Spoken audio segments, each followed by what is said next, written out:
Hey everyone, and welcome to the Indie Hour. This is our weekly show where we will check out an independently published game, small press, as selected by the GMG patrons. Now, if you haven't seen this before, this is a show where basically we select something that hasn't really been covered out there very much. We talk about it. We show you how to get the miniatures, the rules, and we go through an overview of the gameplay, checking out some things that make it interesting. The idea here is to kind of raise the profile of games that don't get talked about enough or that are published by independent creators.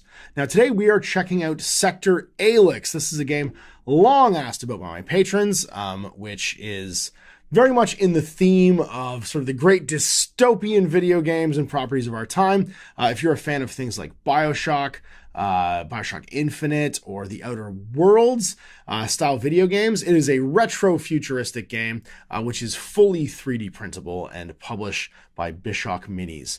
Bishok Minis is a primarily French language publisher, but they have everything published in English, and you can get dual language actual translations of everything. I grabbed my rulebook for $10 off DriveThruRPG, just for the sake of being able to grab it individually, but everything is available on My Mini Factory. And the rulebook itself clocks in about 83 pages. There's 2 separate books for a campaign, as well as some additional stuff for the underdocs. And there's a lore book and game introduction as well that you can grab off of the Bishok website. So you can grab this right away, and I think this one's just free. So if you want more information, go over to this section and grab the lore and introduction book. And if you're looking to get into the game, there is a bundle for $75 that includes all the rule books, as well as just an absolutely bananas amount of 3D printed miniatures. Now, this game is in 12 millimeters. So you might look here and see in this picture, the scale of the models, the actual individual infantry next to that D20 look really small. That's by intent. You're playing with a ton of miniatures and a ton of vehicles. And because this is 3D printed, you can easily just scale these things up on your printer if you want. Just double them in size and they'll roughly be 28 mil. If you do them at 220%, you're playing with 28 mil minis. So you can print this as big as you want. But what's cool about this is you can have a lot of stuff on the table super fast, and be playing with multiple vehicles crashing around in sort of a classic Gorka Morka style campaign game. Now, the last kind of interesting thing about this game, which I should talk about, is the fact that it is completely solo and co-op, meaning that you're playing with warbands of dockers in this initial run. There's also an expansion in the future with whalers and fishermen, against a AI-powered bad guy, the Company du Nal, which is the sort of evil corporation that is running most of La Cloche, which is the city that you're playing on the planet AL9, more commonly called Alix and Sector Alix. So this is one of those fun games where if you have the collection of miniatures, you can divide it up amongst your friends and you can all play together against the machine, or you can just play it solo against the machine. And there's 2 modes of playing where you can play as a campaign or a raid. Raids are kind of like one-off point-driven games, kind of like a head-to-head sort of competition against the machine. And then the campaign mode will actually track and level up your guys in between rounds. So yeah, it's $236 worth of stuff for $75. You get all these vehicles, the pirate tug, you get this Sector Alix Company du Nal, it's the whole force basically. So it's all these vehicles, all the infantry, all the bikes all in one go. You get the Cloud Ace, pirate moto jets, the dock kit, which is the dock scenery piece. So you get a ton of scenery in this, a full table basically worth of scenery. And this is sort of the basic scenery kit. You'd have the dock, but it has all these accessories and stuff as well. It's all in 12 millimeter. But again, you can scale this stuff up if you want. All these little crates and stuff for objective markers, platforms and pillars. And then you also get down here the Cloud Lord fueling station, which is really neat, and is exactly what you'd want it to be. It's this almost Fallout-y sort of Red Rocket style, but you get attendants and stuff on it as well. And you also get their little truck, their little fuel truck that hangs out on it. So again, the style is very much that retrofuturism that's super popular in things like the Outer Worlds and Fallout. And because it's fully 3D printable, it's customizable to your own sort of idea and collection. It's typically played on about a 3x3 board, with lots of minis because you get lots on each side. And Bishok's done a great job sculpting all this stuff. Now you can also pick up everything individually too. So you can see here, there's just a gajillion little assets you can play with. and all kinds of different styles of boats. And as all, like the last little bit here is the Omni tool, which you do need to 3D print. Although you could, I think there's some descriptions of it in the rulebook too, so you could just like make one if you wanted to cut one out. But you can see here, there's a bunch of different styles. This is the bespoke measuring device it uses, and all the miniatures print off on bases. So that you do this like hopping maneuver where you hop side to side, and then the actual measuring stick is in 2 sections. It's short, long. It's a little bit like playing Star Wars Armada or X-Wing, where there's like a number of sticks you measure, and anything that's range X is just infinite range, and you can shoot forever. So let's jump into the rulebook now and talk about that a little bit, as this is the meat and potatoes of the game. So this is the English edition. This is edition 1.3 from 2024, and it's originally published in French and then translated. So you will notice there's a few things where like sentence structure is very different or kind of like prosaic almost. It looks like it's been literally translated. The rules are very cleanly translated, though. It's mostly in the background section that kind of pops up, but you will, as I'm reading stuff here, you might notice that. All right, a bit about the history of this universe. So the game itself takes place in the city of La Roche and its kind of surrounding environs. It's a bit like the Mega City 1 of Judge Dredd or, Hive Primus of Necromunda. It's this massive floating city. And the entire premise of the game is that this planet, Alix, has been discovered, and it's a dwarf gas giant. And the 2 layers of gas, there's the upper atmosphere, which is completely breathable and safe for humans, and the lower atmosphere, which is poisonous, but contains this previously required to be like at great expense created in a lab gas and element that's used in anti-grav technology. So the fact that everything is anti-grav here is because the entire planet is basically, imagine we just lived on a planet where the oceans were oil, and we could just create as much fuel as we wanted all the time. That's kind of the basic premise here, is that you're living on top of an infinite like energy supply that's kind of renewing itself all the time. There's no way you could ever use it all in a billion years. So this huge gold rush happens, and these giant cities get built on these floating platforms, and various, corporate structures come in. The mega corporations come in and take it all over, and do their thing, which is what they always do, which is create private security systems and all these huge cities. La Cruche is the biggest one. There's also Queen City, Mistral, Hades, which is like an industrial abandoned wasteland, and Sirocco, and then all kinds of other little like sub-centers and stuff too that the various ports go through. Now the conflict, this really core conflict of the game inside the city of La Cruche is going to be the CDN, the Compagnie du Nord, which is they're the East India Trading Company, right? The Hudson's Bay Company of this universe. They've come to this planet. They've set up all of the structures and systems inside of it. They've built the city itself, and over time they've subsumed other companies, and those companies' dock workers become unemployed and become sky pirates, because if you don't have a job on this planet, you can't survive. There's no way to survive. And this is kind of that proletariat, that vox populi uprising against the powers that be. And you play as sky pirates, as dockers, effectively. So you can see here this description. We've got a great sort of like breakdown of the history of the planet, and the discovering AL9's secrets, so Alix's secrets, and the idea that the atmosphere is basically this infinite energy supply. La Cruche, the city of clouds, is all the rage. And I do like this. I think this is really cute. The presentation of all of the history facts sort of are all done as like news clippings and articles. Again, this is super reminiscent of finding like the recordings in BioShock where you're reading holodiscs in Fallout, like that whole like, you're getting it all, what's the word? You're getting all the history of it sort of anecdotally through objects and found things. It's a cute kind of callback in this rulebook. The endemic plague threatens the commercial ways of Alix. This is the Dockers stuff. There's a neat thing in here too, that expansion, which you play as the Fishermen's Union. You're fighting sky krakens and stuff like that, or cloud krakens. We see some of the food that they have to eat here. Because imagine you're on a planet that has no surface. Where does food come from? And that's one of the problems in La Cruche, is that you have an import society that has all the resources, because they have this, they're exporting all of this off planet, so that other, planets and other corporate holdings can use this anti-grav technology. But at the same time, they need food. There's nowhere to grow food. So this kraken portion, cloud kraken flavor, it's 79% made from decontaminated kraken meat and 21% exquisite delights. And they don't say what the exquisite delight is. That's the most like corporate speak version of like, yeah, it's just like floor sweepings and Kraken meat. Enjoy your food, proletariat.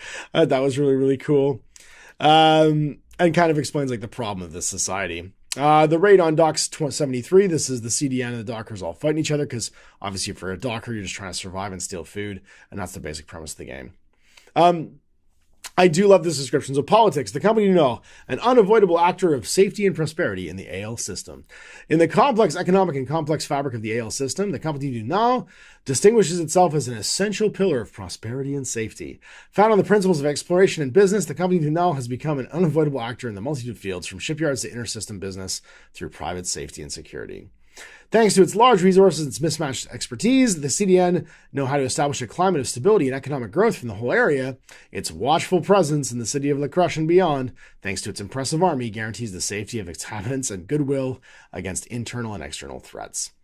And then at the end it says, written by Jean Balance, article sponsored by the CDN. So I love the fact that this is like a Rupert Murdoch, like Fox News description of CDN, where it's clearly, it's clearly like, we know who's paying the bills here. We're going to talk about them however you want us to talk about them. And then we have a cool little ad at the bottom here for a manufacturer Robinson, a Model 90, the brand of new model Robinson 90 electric shock rifle is without compromise. So some like insights in the fact that the technology here is like energy weapons, even though we've got this sort of retrofuturism look. And I do like that the CDN, they have kind of like a French gendarmerie, like almost like cloak style. They're wearing like these long cloaks and hats. They very much look like gendarmes. We got a little bit of like future seeding in here as well, talking about this archaeoplanetologist, Dr. Simon, who's gone missing. He's sort of the rogue gentleman adventurer sort of type in his Athena, the exploration ship of Dr. Simon, which is presumed lost. So he has taken an expedition down to the actual planet. So if you think about the fact that the society's living in the upper atmosphere and the lower atmosphere is poisonous, it's almost like going to the Marianas Trench. You have these like diving ships that then will proceed down to try and get to the actual like minerals and stuff like that. And that does raise an interesting question, like what built all of this? Where did all the materials and stuff come from? And they allude to the idea that like starships were disassembled in the beginning, and like shipping was the like initial colony and survey ships would like disassemble themselves to build these cities. But that there is some stuff coming up from the surface as well, maybe through this exploration, trying to figure out like where did all this metal and steel come from to build these giant, like there's clearly stone in one of these things. Yeah, I think it was this one right here. There's like a rock side. It's not like that's like the cloud Lord service station has like it looks like a rocky wall on one side. Yeah, right there. Those are bricks. Where those bricks come from, man? It doesn't feel like there'd be bricks there. And then the game does something cute too. For illustrative purposes, they've actually taken the 3D models and they've shadowed them. So if you look at this modified tugboat picture, and I think this is a really cool way of doing the art, is he's taken the actual miniature, the 3D miniature, and just shadowed to make it look like a schematic drawing.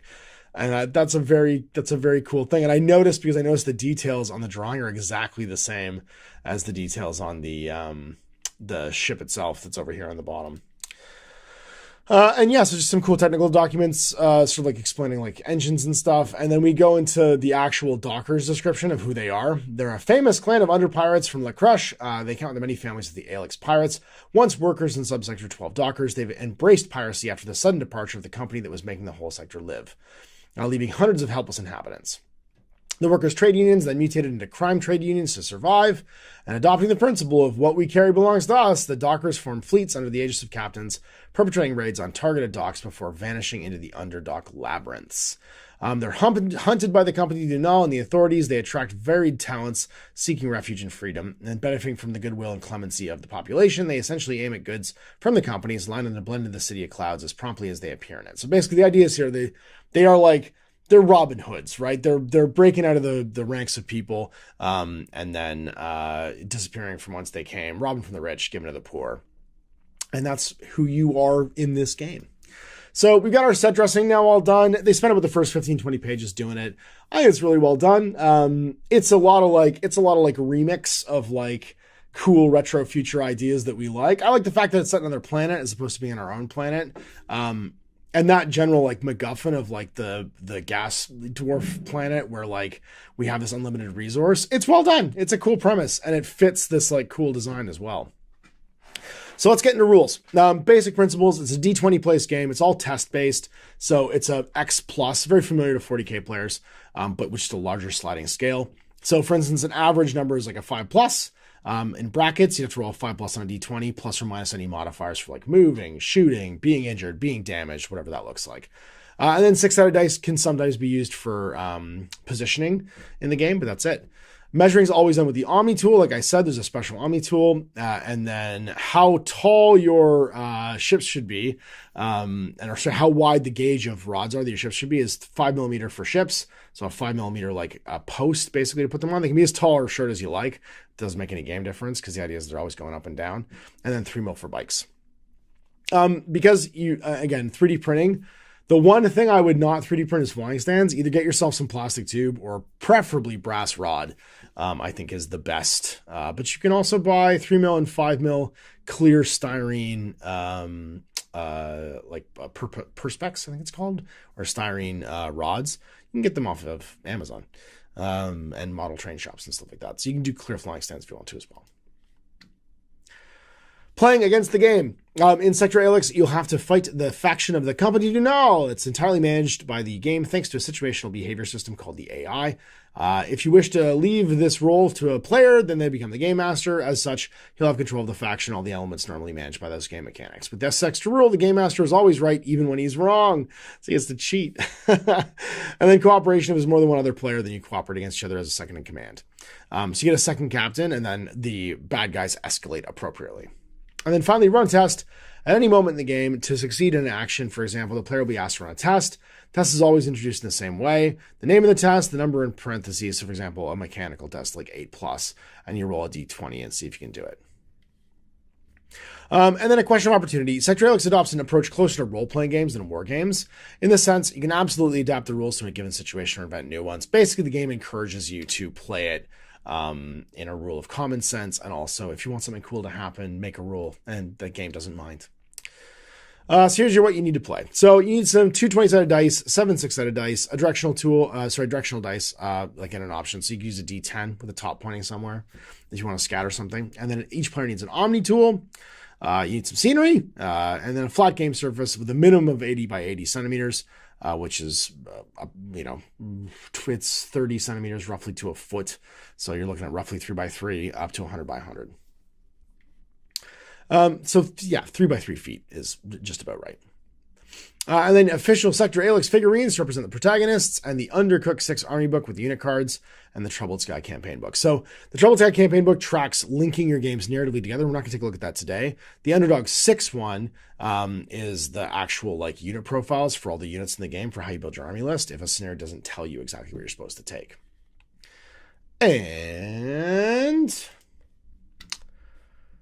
here's an example of some of that stuff. So this is, again, all the stuff that was in that like $75 crowdfund like bundle is depicted here. So you've got the company null miniatures, you got some landing crafts, patrollers, trucks. Again, truck means a flying truck. Pacificators, which is like these like AI Ed 209s.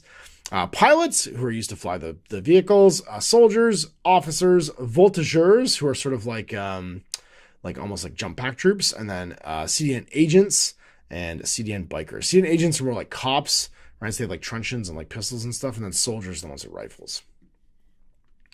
Opposing them, we've got some dockers. So a captain, you need one per player, and there's lots of alternative miniatures for captains. Some moto jets, which are like your local bikers.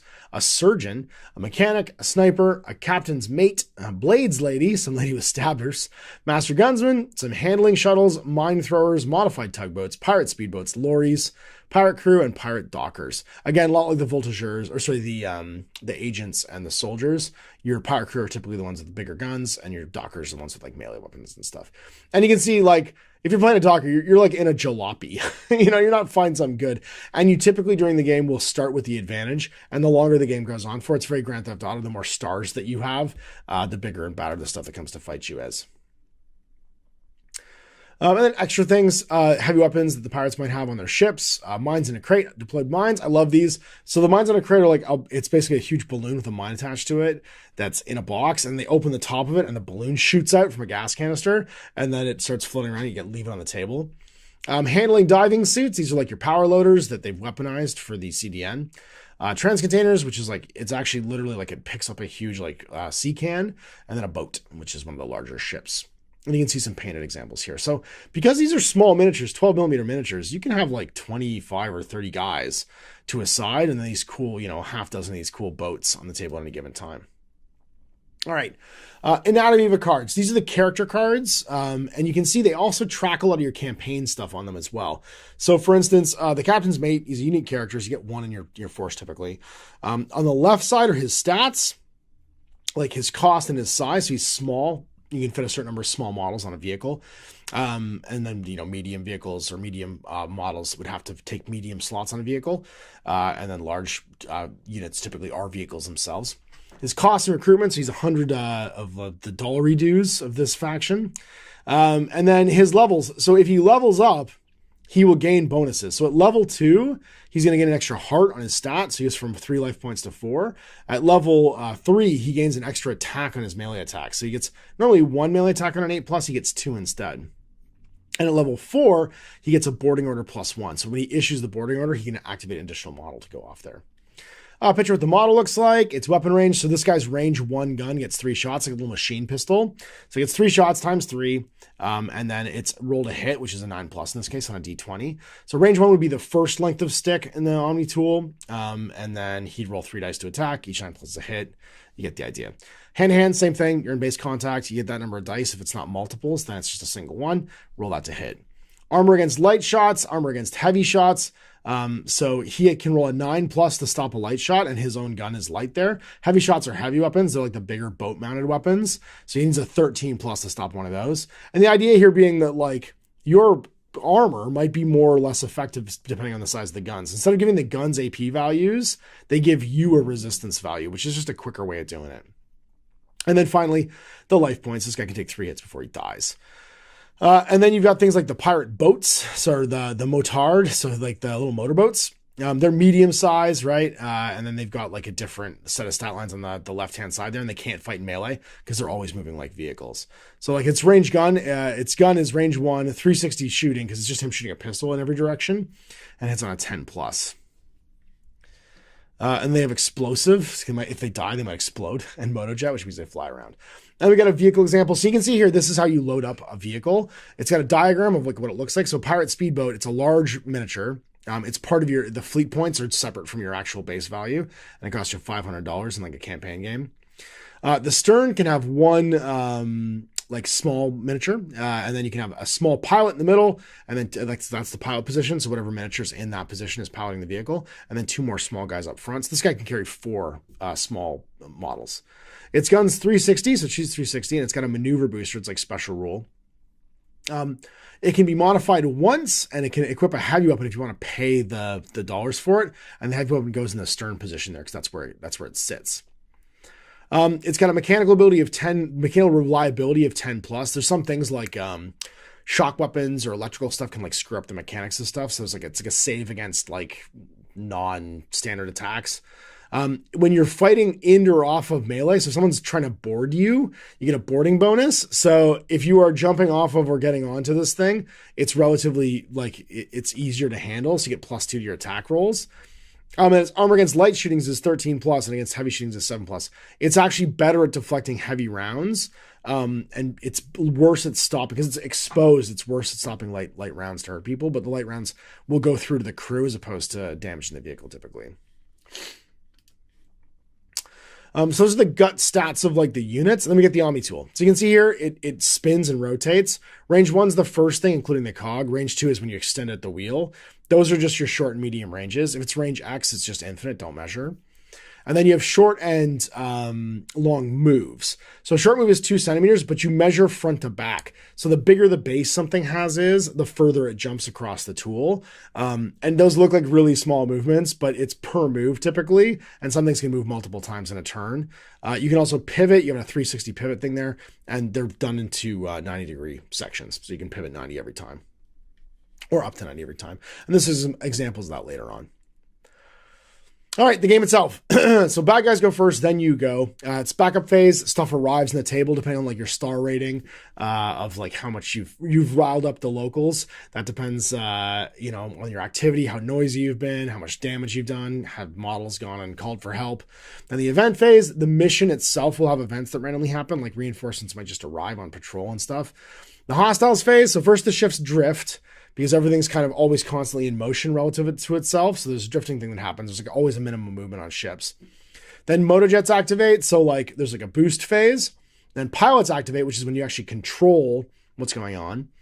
And then all the units activate. So what's interesting about this drift motojet pilot is you're not in control of anything. And even the AI is not in control of anything until the third step. Right? So there's always a little bit of drift, then everything kind of boosts slightly. It's like your momentum. And then you get to actually like take control of stuff. So you can have stuff bump into each other, and there's lots of rules for damaging stuff. The players then do it, same like procedure, and then the final phase is at the end of it all. And then finally, after the games in the campaign system is the anchorage phase, which is when you maintain sort of your crew, your personnel, your ships. You get upgrades, people die, people live, people get hired. So those are broken down into ship repairs, business phase, recruitment of new crew management, like you level up and you get hurt, and then take a mission. It's basically taking a job. So what are you going to do next time around? Try and earn some money and get some kraken meat so you can not die. All right, backup phase. I've already described these. I'm not going to do it again. I literally just said it aloud without reading it. All right, the player's action phase. The player's action phase will always start with the ship's drift. We will see this rule later. Once you're drifted, you can go to unit actions. During the action phase, each unit must make up to 2 actions, and there's actions listed later on. If you can't make any actions, or if the player does not want to activate, you can just skip somebody and go to somebody else. And then both actions must be made one after the other. All other units must be activated in a turn of order priority of activations below. Motojets activate and make 2 actions, so motojets have to go first.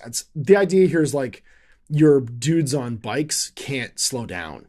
So you have to do them before everybody else, and they're just moving faster than everybody else. The units in the pilot spot activate and must make 2 actions. So your ship has to move before all the crew on the ship can do anything. And then all the other remaining units activate and must make 2 actions. And that's the most reactive guys are the guys sitting on the boat. And I really like this breakup because it means that like you do need to be careful for how much of each thing you take, because it's all going to be whizzing around the table and flying around and doing stuff. And you like there is a bit of that old Battlefleet Gothic mentality of you need to line stuff up to get things done, and at least you've gotten to see where all the bad guys have ended up before you do it, so they don't move away later on. And this is kind of why the turn's structured in that way, where the CDN will activate first, or whatever the bad guys are, depending upon who the mission says they are, and then your dockers will go afterwards to kind of respond. Unit actions. So if you're on the ground or you're on board, you have different sets of actions you can do. Obviously, you're waiting on a ship. You can do different things. So if you're on the ground, which means you're on one of the docks, remember there's no ground in this game, except for what you've put on the table. You can move, you can run, but it uses 2 actions, moving twice. Shoot your guns, make a hand-to-hand battle action, load, unload a box so you can steal. Use a special action, so like taking a hostage, and then boarding a ship or a vehicle, getting on or getting off. Nice and simple. And then other ones, you can change position on ships. You can swap places with somebody, make a ship maneuver, launch a boarding action, shoot, make a hand-to-hand battle action, use a heavy weapon, but it uses both your actions if you're going to fire one of the big guns. Use a special action or disembark from the ship or vehicle. So again, things you can do on a ship, on an actual ship are different from off of it. I already talked about this. Moving on the ground, it costs you an action. Move side to side. And then changing ship positions, you move around, you have to go to and basically a different position. 2 figurines can switch the position, but it'll cost them an action each. So again, this is the same ship as before. You can see there's the heavy weapon up top, the artilleryman, and then in the first one, that's the pilot action. So he's the guy driving the boat. The 2 front spots are where people could also stand. And your diagram of your ship will show you that when you're actually placing miniatures. These are all pretty self-explanatory. Load and unload a box. You can pick things up and stick them on a boat if you're in contact, or pick it up when you're on the ground.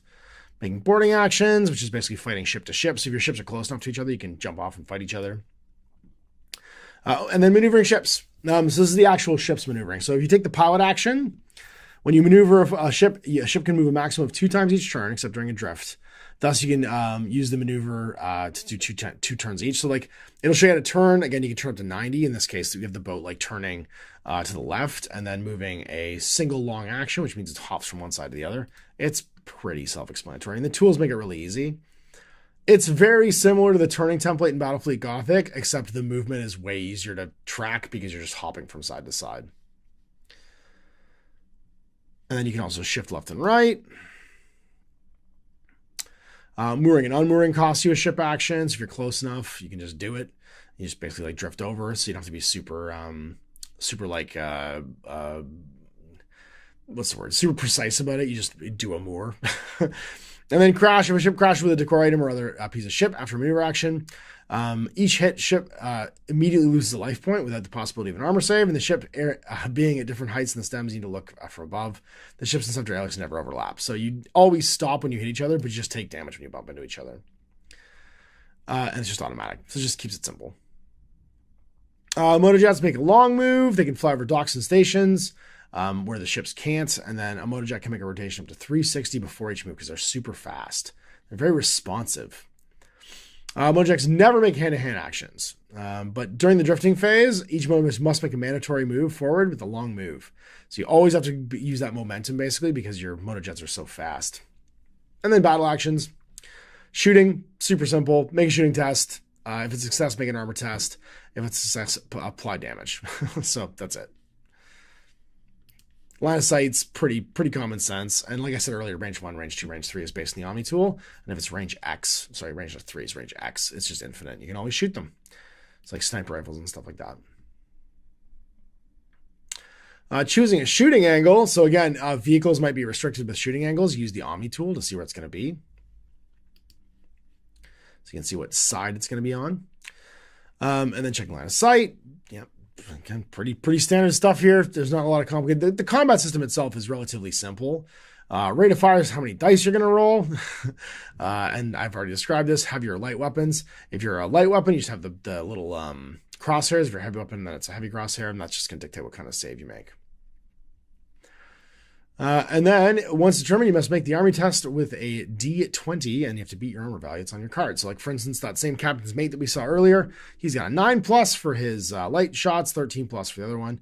Whereas the CDN pilot, he has a 7+ for light shots and a 13+ for heavy. It's a little bit better armored. And then apply damage. If your shot hits the target, besides some special abilities which increase the weapon damage, it's always going to be 1. And then you remove a life point, go to 0, you're dead. Pretty simple. Cover increases. So heavy cover increases your armor value by 2. Light cover increases by 1. If you can see, basically it's how much like of a person you can see. And it's depending upon what kind of cover you're behind. So like wood or metal is effectively the difference. Knife lady, she's good melee. Same exact thing, except you need to be in base contact.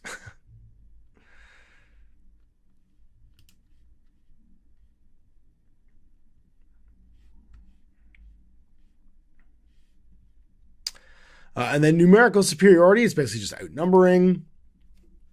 Boarding actions, detailing how you fight ship to ship if 2 ships are in contact with each other. And again, that boarding value is going to come into it when you're making your attacks. And making boarding tests. So once you're in contact with each other, you got to see if you can actually jump off and jump on. Fight your boarding tests. Resolve differently from like dudes fighting. It's a little bit more like boarding actions in, whatchamacallit, in, the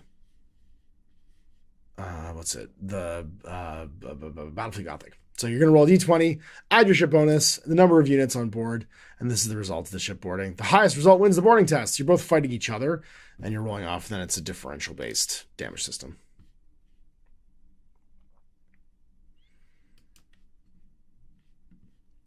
And then boarding battles. A boarding battle is an exceptional to the rule of according to which units can only activate during their turn. Each unit involved in the boarding, assailant or defender, will be able to make 1 hand-to-hand battle action against the geographically closest unit, starting with the assailing team. An assailing unit that wins the battle and destroys the opponent unit automatically takes its seat in the opponent's ship. A defender unit that wins the battle and destroys the opponent unit can choose to remain in its position or on the ship. So let's take an example of our boarding battle between these two. Units are part of the ship launching a boarding action have +1 of the result of the first battle test. If boarding battles must continue in the next turn, the bonus is lost. The bonus can be combined with a number of special rules and abilities, like ships that have the boarding bonus, like that character that we looked at initially, that card. He's got a boarding bonus. He has an additional +1 when he's making boarding actions. And you might run away as well, so you can break contact. Drifting, so this is just the where do you go. Each flying object without a pilot is dedicated to drift according to the wind. So basically, if something's unmanned all of a sudden, or like the pilot's not in the pilot position, it's going to drift instead of moving. To make a drift test, you throw a directional dice or D20. There's the old GW one here. And then move a short move that direction. So you just move around, get blown by the wind. And rules for mines, because of course we have to have floating mines in all of this, which can also be thrown. There's a mine thrower that you can get for your vehicle. Rules for the scenery. The Cloud Sea. This zone is considered the Cloud Sea of Alix. Only the flying units on stems, such as ships or motets, can move on it. Docks represent all the surfaces and floating infrastructure of the planet. So if there's a dock, you can walk. So that's on the ground. Everything else is in the air. And then buildings. Look at how cool these buildings are. Again, I don't know where all this wood comes from or metal. They must have been disassembling some very Baroque looking ships when all this happened. And there's rules for like ladders and the basic terrain features. I love that there's also like cool trees on this one. Something's gotten overgrown. And that would all be imported, I guess. Big list of special abilities like maneuvering boosters, dodging. So maneuvering boosters can do a long move when they're moving laterally instead of a short move. Tesla cannons, cool guns. This is what I was talking about earlier with a shotgun. A Tesla cannon is a heavy weapon. If the gunner is in position to succeed at shooting, the Tesla cannon doesn't cause any damage. Instead, the opponent's ship suffers a breakdown and immediately drifts to the front. Moreover, it's considered to be as deactivated until its pilots succeed in a mechanical reliability test to restart the ship. As a reminder, every deactivated ship is subject to the drift rule. Moreover, deactivated ship can no longer use its heavy weapons until it's reactivated. Each unit having a mechanical reliability value can be targeted with the Tesla cannon. The mobile diving suits can also be affected. By default, their mechanical reliability is always going to be 8+. Special rule pilot license. A unit with the pilot license special ability gets +2 to its mechanical reliability test. He knows how to drive. I imagine in this world, everybody kind of knows how to drive because you're floating in space otherwise. But some people can drive better than others. Medicine, mine throwers can drop those mines. AP, a target of a shooting attack coming for the unit with the armor penetration ability sees its armor value reduced by the number of the brackets. It's an AP value, just like in 40k. Gunman, when this character's in the artilleryman position, he can use his shooting action instead of the one described in the heavy weapon card. So this guy can like shoot his own gun. Vicious Gunman, when this character's in the artilleryman position, he can use his shooting ability instead of the one described in the heavy weapons card. Heavy weapons used by this unit also gain the arm penetration ability. They can't be combined with the basic one that they have. And then diving suits. These are what you go down to the surface of the planet on. A diving suit's a kind of mobile armor that needs a pilot. An abandoned diving suit can be used by any infantry unit. An infantry unit can hop on board a diving suit by spending an action. They have a mechanical reliability of 8+. A diving suit can go out of the diving suit anytime by spending an order. So you just get out of your power armor. And if it's destroyed, the pilot's also destroyed. A unit inside a diving suit will have to use the diving suit statistics and not its own. Moreover, it can't use any of its own special abilities because you're too busy driving it. And that's kind of it for core mechanics. And then we have rules for taking hostages, because of course we're going to kidnap people in this game. It's a game of a proletariat uprising. And then finally, this is the most interesting part, because we're through the core rules now, playing against the game. And these are the solo and co-op rules, like mission rules, basically, for how they activate and how they act. So hostile activation patterns, mission order. Each hostile unit present on the table gets a mission order. This mission order dictates the ship pilot's behavior, no matter where it is. These mission orders are there to indicate in a general way the unit's behavior in the game. We'll deal with more precise patterns later on. In campaign mode, hostile units' specific behavior is more often premised on the actual mission itself. So the campaign book might have different kinds of behaviors of what they're going to do. These are general ones for the raid and the campaign mission. So securing order. The ship's pilot must disembark everybody from his crew on the docks that they still have the most chest on. The disembarked units will then have priority to remain close to the chest and to shoot all the enemies coming while staying under cover if possible. Real simple. This is what these boats are going to do when they come in. They're going to try and get to the dock, try and get to where the most loot is, and then shoot people to get near it. Intercept. The ship pilot must board the closest ship by always using the shortest path while avoiding crashes. In the case of multiple targets, the priority is given to the enemy ships that contain the most freighters or containers. Then the opponent's ship with the less crew is favored. So basically what you're doing is you're chasing guys who are getting loot off the table. Company motor jets, so all the guys on bikes, is to intercept other motor jets. So these are like, go get the other motor jets if you can. And then hunting order. The ship pilot will have to get close enough to the nearest enemy ship in order to get people on board in a good shooting range and line of sight. The pilot always uses the shortest way, avoiding crashes. In the case of multiple targets, the pilot tries to position his ship to ignore others up to a maximum. And the idea here of like the goal of each of these different crews is to make sure that different units have different behaviors. And you're encouraged, obviously, in the role-playing aspect of it to make them act like they would, right? Depending on what order type they have. And then general orders of the units on the ground. In a general way, all the hostile units to the ground will try and fight pirate units, either by shooting them or by fighting a hand-to-hand weapon if no shooting weapons available. In order to do so, they'll always move to the geographically closest unit in order for them to be shooting or hand-to-hand optimum range. If they have no way to reach the target, they'll try to be undercover or to get the closest possible to the chests of loot. So secure stuff or fight you if you're nearby. I like the way these are done because I don't like AI systems for solo and cooperative games that are too prescriptive. The reason for that is if it's too prescriptive, like we'll always move towards, we'll always target X, we'll always target Y with all these like sort of like if like almost like a basic computer program, if X then Y back and forth. Flowcharts can get gamed, and I think almost like intrinsically we game them when we're playing solo and co-op games to try and get the best possible result for us. If you give us more general guidelines, then what we do is we have to make ourselves think, well, what would that guy do? What would those guys do in this game? And I think you actually behave more honestly. If you have a prescriptive answer, it almost gives you the excuse to be able to go and gamify it. If you get given a general answer for what they do, then you're kind of forced to put in their shoes and be like, well, what would I do that was the most, like that was the right call tactically in this? And you're playing both sides then. And then global behavior. Basically, what order do people activate in? So the pilots always go first, then heavy weapons, then anybody with shooting stuff, then anybody can go in hand to hand. And then civilians might show up during different missions and stuff like that. So general flowchart of what's going to happen, for what order, and then creating your characters. So this is how do you put together your fleet list? You got your captain, your fleet, your motor jets, your ships, and your dudes on board. And typically you're going to have fleet points and luck. So captains have a negotiation value that can increase during your progression, but can never exceed 5. Negotiations are captain's talent for getting useful stuff at anchorage. Then your fleet command, it can never exceed 25 FPs. That's why you have a fleet power for all of your vehicles. So you can know how many vehicles you can have total. And then luck, the chance value of matching the game, no matter the type of dice, basically it's rerolls.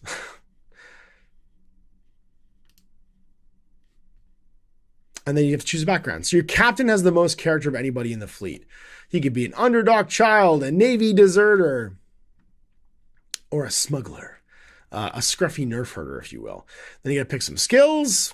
So for instance, you could be like a talented duelist, be good at fighting in melee, have really good reflexes, experienced shooter, get plus to your shooting tests. And this is where you get to tweak people. You choose your level 1 talent for yourself, and then each new level 1 allows you to choose a new talent. Be careful though, from level 4, you'll need 2 experience points to level, and then 3 for level 6, then maximum of level 7 total for getting all your different bonuses. And then fortune. Your character sheet has an empty tab entitled Fortune. That's where you will update your loot and your spending during the missions. If it's the first time you're playing, your fortune's 0. It's advised to start with the Troubled Sky campaign to start your fleet. In cooperation, the players decide how they're going to divide their mission profits. There's no established rule. In the case of disagreement, the pilot captain decides. However, there's a few possibilities. The profits are transferred to a nest egg for use by all players. Basically, it's how you divide up the loot at the end. And then your fleet, it's your actual ships that you have. And they need to be maintained and paid for between games if they get damaged. And then finally, there's the raid game mode. In this mode, you make a fleet of 25 fleet points, fleet power, fill your ships with the crew you want, and equip your ships as you wish, then go on a raid to get the maximum number of loot. And while the alert level of the zone increases, more and more bad guys appear. So you make your table, place the scenery as presented on the mission maps. You're going to place your table to look like this, right? 2 docks, some buildings. And then place the company entry point. So it's where the bad guys are going to show up. This is where the enemy backup will come. Then place 4 loot chests on the map. It's always advised to keep each loot box at least an Omni tool short range from one another. And then place 1 trans container. This is the big C can. It's optional. Trans, they generally offer like the big loot. So this is the big chest. So 4 little chests, 1 big chest on the table. You can see them mounted here. So like there's the big container over in the corner. And we've got 1, 2, 3, 4, 5, 6. The reason you need 7d6s is 6 of them go down as how you number the places on the table where the CDN is going to show up, and then you roll the 7th one to see where they actually arrive. It's a cute little way of doing it. Then we get our actual map showing us all those locations. And you play your Lade. And then as the alert level raises, more and more bad guys show up. And we get some bad guy descriptions right here. So alert level 1s, you get 3 CDN bikers, a CDN truck and pilot, and you roll to see what shows up, and you get their mission on top of it. So level 1, you use 3 different groups of people that will be hunting. Level 2, you might have interceptions and securing orders to try and get the loot off. And at level 3, it's going to all back to hunting, trying to get people down. And then if it goes higher, you roll on different charts on top of it. So like level 3, you're going to get the hunt orders, then make a thrower alert charts 1 and 2, or just on 1, or there's on 2. So if you're all 1 to 5 at alert level 3, you're getting 3 different groups of dudes coming in. It could just be raining men at that point. And then finally, the Anchorage phase. This is the campaign section where we get to see how everybody goes. Gold credits are basically what you're paying for everything. And you're going to do business. You're going to maintain your ships, do your crew management, recruit some dudes, and then take new missions. What kind of chest loot you got? So you roll to see what your chests were. So on a 1 to 3, you get 50 gold credits. 4 to 10, 200, 11 to 19, 300, 20, you're going to get 400 gold. And then containers can have like up to 1,000 if you roll a 19 or 20. Paying for stuff, buying, upgrading ships, fixing your ships. Each life point on your ship can be gotten back in this phase. If in your crew you have a unit with the mechanician, so mechanic ability, you can fix 2 life points in the ship for your choice for free. To fix each ship, roll a d20 and see how much it costs. So a 1 to 3, it's 20 gold credits per life point. 4 to 19, it's 10 per life point. And 20, let's go. The ship's fixed entirely for free. You can also sell your ships. And then recruit your crew. So get new guys. Make your captain evolve. After each mission, successful or not, your character takes an experience point. Add this to your level tracker. Each one level allows you to choose a new captain ability. And then making units evolved. Each unit that has a level under its character card can evolve. If this unit has survived its last mission, add a point to its level tracker. So as long as your guys survive, they go up in level and gain whatever those abilities are. And then pay your unit maintenance. Each unit in your services asks for a salary. This cost is fixed for all the units, and will be paid at each anchorage phase for all the units under your command, even the ones in reserve in your hideout, and don't be too avid on recruitment. So it seemed like we're getting a lot of money, but you're paying the cost to your guys to have them stick around. So 10 gold for every unit with each unit will cost you 10 gold per anchorage phase, and then 10 gold per level for people that are level 2 or more. So the more experience your guys get, the longer they take. And then finally, you take on new missions. So that's it. Sector Alix. The adventure begins. All the core rules, a core mission for playing a raid. And basically this first rule book, I like the way this is laid out. It's everything you need to play with what comes in this initial offering of the Blade Pledge All-In. So like all the terrain's printable out of this, and all the gizmos that you need to play. And then that one rule book, you can ignore the other ones in the beginning as you're first learning to play. And that's that. Sector Alix. So, man, what a cool game. I really like the fact that this is in 12 mil. There's not a lot of small scale games. I do have a sneaking suspicion that when Bob sees this, we'll be playing it at some point, because 10 millimeters is his favorite game scale, and he loves 3D printing more than anything. So you will probably see this one on the channel relatively quickly, because it's not hard to paint in that scale either. It's like Full Spectrum Dominance. We had so much fun playing that game, and because it's in a smaller scale, you can get the game table going really quickly. And it's not like we have the terrain's part of the deal here. You know what I mean? We don't have to make any terrain to play this game. It all comes in one sort of like spot. So there's a ton of cool stuff here. And if you are a 3D printing fan, this feels like this is the type of game that we're going to see more frequently. There's a ton of these out here, and my patrons tend to pick these quite often because a lot of them are fans of the 3D printing community, for us to check out. Obviously others, there's lots of mainstream ones where you might get miniatures that are legally distinct versions of mainstream games. This one in particular, though, I thought was really important to highlight because this is like a unique creation. And I do think that this like designer has done a really good job of capturing the essence of this like retrofuturism, and then also making a game that feels that way. The rules are simple, right? They're action point oriented. He's got some clever sort of like callbacks to like boarding actions and old fleet games. And this is a really good compromise between effectively like a naval game, like a fleet-based naval game, and also a small tactical unit skirmish game. So you have all of these things kind of together in a pretty slick package. And I think it's really well executed. So yeah, if you have a chance, check it out. If you like 3D printing, then you should probably give Sector Alix a go, because it's a great price point to give it a try. And there's really nothing outside that bundle that you need to play. So if you are watching this on YouTube Live this week, we'll be recording whatever next week's choice is from the patron poll of things they nominate. We recently reset it to repopulate with some newer titles that I dug up, but any patron can put a link to a game that they want to nominate, and we'll throw it. We'll try and fill up the poll like every week as one goes out, so we try and keep adding new ones.